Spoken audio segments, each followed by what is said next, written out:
everyone, welcome back to my channel. My name is Joanna Marie. I am 24 years old. I will be 25 this year in November. I have a beautiful daughter. She's gonna be 5 months old tomorrow. Her name is Sophia Luna, for those of you who don't know, and today I'm gonna be sharing with you guys my breastfeeding story. Well, my breastfeeding journey. When it comes to breastfeeding, that's all I've really known. I was breastfed till I was 2 years old. My fiance was breastfed till he was 2 years old. My father was actually breastfed till he was 5 years old, and he's the oldest of 9. Like, that just came naturally. Like, I just knew if I ever had a kid, I wanted to breastfeed. And as I got older, I knew that that was like my main goal as a mom. So naturally, when I found out I was pregnant, breastfeeding was one of the main things I was focused on researching, asking about and stuff. So I asked friends about their journeys, their struggles, you know, what should I know about, what items I should look into. I looked at the Leche League articles, I looked at forums, I talked to the community on what to expect. So I felt like I was pretty generally well informed in the area of breastfeeding. But until you actually breastfeed for the first time, it's a whole nother ballgame. So I had a lot of fears about breastfeeding. The biggest fear I had was that I wasn't gonna be able to do the one thing my boobies, my body is supposed to do, you know, like produce milk and feed, nurture and comfort my baby. Naturally, I had fears of low milk supply, no milk supply, mom guilt. It shouldn't be around, but there's still a lot of guilt for bottle feeding. Even if you feed your kid breast milk, which essentially is almost the same thing as from your boob, you still get judged just for pulling out a bottle. So I was afraid of the mom guilt, the mom judgment that would come with me not breastfeeding as well as the judgment that I would put on myself, labeling myself as a failure as a mom because I wasn't able to breastfeed. Obviously, I was also afraid of normal things like mastitis, engorgement, teething, trouble latching. These are all like general fears that you get when going into breastfeeding. But I also had my goals, and I knew that I wasn't gonna let myself give up. I knew that at all costs, I wanted to provide my child with some form of my milk. Whether that be bottle feeding my breast milk, syringing my breast milk into her mouth, whatever I had to do, I wanted to go all the lengths. And if it didn't happen, well, it didn't happen. But I wanted to make sure that I tried everything before giving up on breastfeeding. Basically, my mindset, although I had many fears, was where there's a will, there's a way. And if other people can do it, I can do it too. And if other people found a way to make it work, no matter how hard it was, then I was gonna do it too, and I wasn't gonna give up. So from the very beginning, like when I was 15 weeks, I actually bought the Medela Advanced Style Pump. I think that's what it's called. I'll put it right here. Because I knew if breastfeeding, like trouble latching, like if she had trouble latching and that wasn't gonna work out that way, then I at least wanted to provide her with my breast milk through bottle feeding. So I wanted to be prepared for that from the very beginning. I also always kind of wanted to pump, even if it did work out with breastfeeding, because I wanted to stash away a freezer stash for emergencies, for getaways, for date trips. I don't know, whatever may come up, like if I have mastitis, if I have low milk supply, whatever happened, I wanted to have an emergency stash of my milk so that she could always have my breast milk. Okay, so now I'm going to give you guys a little bit of background of what was going on before I went into labor. So around 25 to 27 weeks, I took the glucose tolerance test. Now I know normally you take it around 20 to 24 weeks. My doctor gave mine to me a little bit later because the holidays came in, the offices were closed, the labs were closed. By the time he scheduled me, I think I was like 25 to 27 weeks. Anyways, I failed the glucose tolerance test, not once, but twice, the 1 hour and the 3 hour. I was diagnosed with gestational diabetes. It came kind of unexpected to both me and my doctor because, well, I hadn't gained much weight. I was already almost at 30 weeks. And I had only gained about 5 pounds the whole beginning part of my pregnancy. I never got sick or anything like that. So it wasn't like I lost weight because of throwing up or anything. I just didn't gain much weight. I was eating very healthy. I was only craving natural food. Like I wasn't craving fast food and stuff. I wanted natural, like just boiled potatoes, boiled corn, and like carby stuff like bread and butter, like really plain natural food. But it turns out all those were carbs, and hence the gestational diabetes. Obviously, with gestational diabetes, my doctor informed me about the risks of her coming out with low blood sugar, macrosomia, like her growing rapidly fast, especially at the end of your pregnancy. Because of all the insulin that my body's not processing, it's getting transferred through the placenta to her, making her grow really fast, because basically it's like a growth hormone.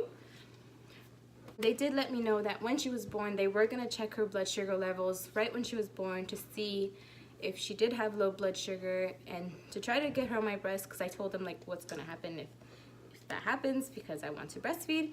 Is that going to be a problem? And he says no, as long as your breast milk brings her numbers up, but if it doesn't, you will have to supplement. Because of the macrosomia, I hope I'm saying that right, fear, at around 36 weeks, and I believe most people get this too, I got an ultrasound to check the baby's estimated weight. The first time she was weighing about 7'6", 7'10", which with the estimate it could be 1 pound over, it could be 1 pound under. And also around this time, my milk had started to come in. I had this weird sensation feeling in my boobs, like a really like warm, heavy feeling that I got in the shower.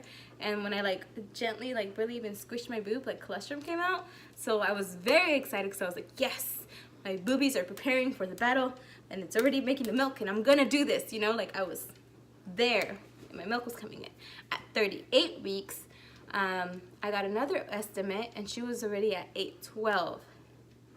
This was like a day before I went into labor. She wasn't born until 29 hours later, but the day before I went into labor, I got another estimate, and she was weighing at 812. That same day I went into labor, I ran into a friend, Rosanna, hi pussy, and she had told me about her birth story. I hope you don't mind me telling this part. She had said that her estimate was way off too, that they had said, I believe, somewhere around 8 pounds, and when she got an emergency C-section, she had like an enormous amount of like water in her placenta, and her baby actually turned out to be way under, like around like 6-ish pounds. So I was thinking, that's gonna be me, the estimate's hella wrong, my baby's like, it's gonna be tiny, she doesn't even look big, I didn't look big, like I did not think she was gonna be big.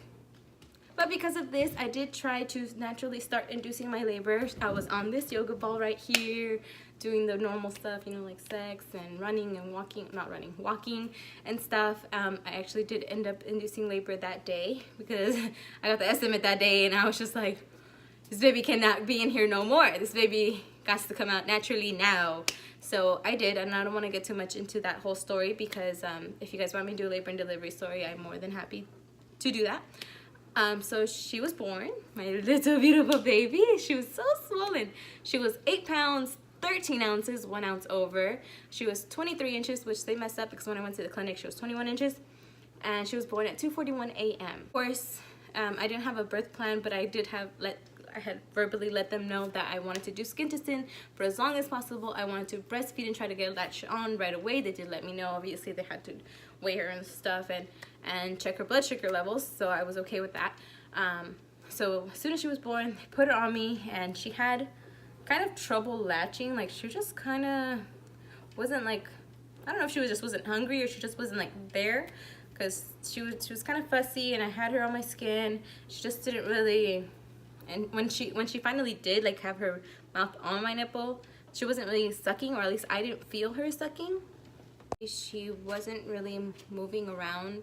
She really was losing color. I mean, like, I know that they're kind of grayish and stuff when they're born, but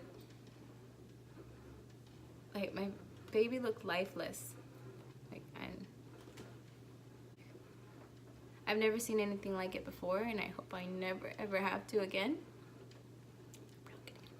So like I said, she wasn't really squirming around. She just wasn't really moving. She just wasn't really there. I literally felt like she was slipping out of my hands. Like, her life was slipping out of my hands.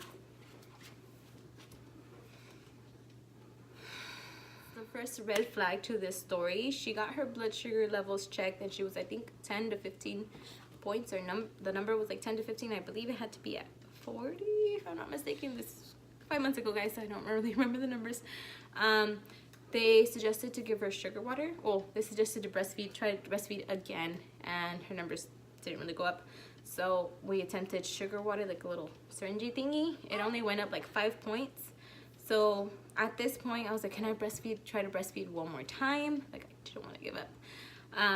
And they said you could, but then they looked at her and I looked at her and she was literally turning gray before my eyes. So the doctor came in, he's like, look, your baby's losing color. I know you can see that she's losing color. I know you don't want to give up, but this is about the time we should supplement her with formula and see where her numbers take off from there. If you want to keep attempting breastfeeding after that, you know, that is your choice.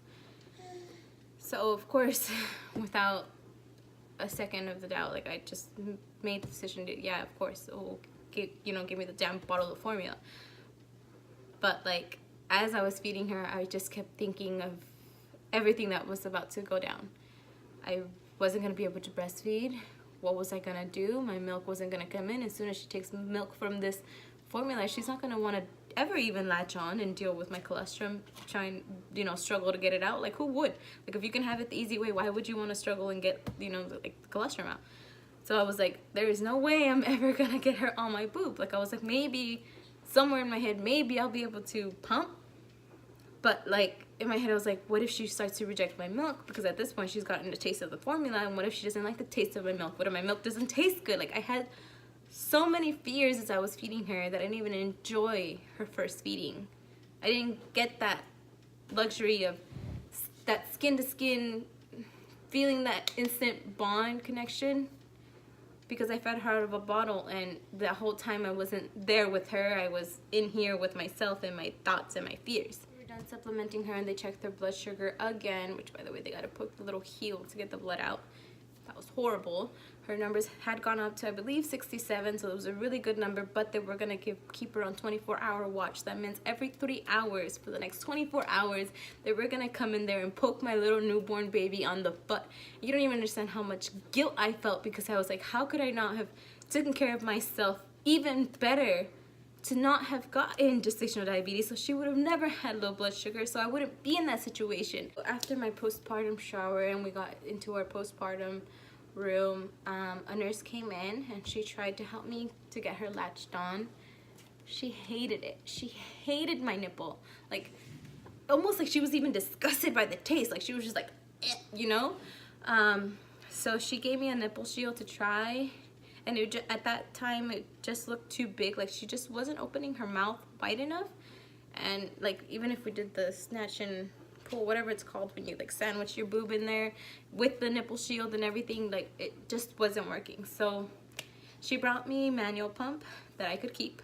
It was a Medela manual pump, and I started to pump my colostrum because I really wanted her to get that. And before this, I actually had picked this hospital because I know that they were so adamant about breastfeeding that I wanted all the support I could get. So I really appreciate this hospital and the nurses for sticking to it, even though in that moment I regretted it so bad because I did not like feeling that pressure, because I already felt like a failure and they were just pushing me to do it. Like, it has its good and bad. I'm glad that I had it because of where I am today with my journey, but like, I regretted it that day in that moment, because I was like, man, these girls are not gonna let me just formula feed and be guilt-free, So I started pumping out my colostrum. I got very little, like 1 milliliter, which is actually pretty good, but to myself I felt like that was really little, because she was already drinking like 10 milliliters out of a formula, and then by the next day she was drinking like 20 milliliters, and I was barely making one out of like a 10 to 30 minute pumping session. This pumping colostrum schedule, every 2 hours I'd pump it out, I'd feed it to her with a syringe as much as I could get out, and I'd give it to her, and then I would supplement her with the formula. So I was giving her colostrum first, supplementing after.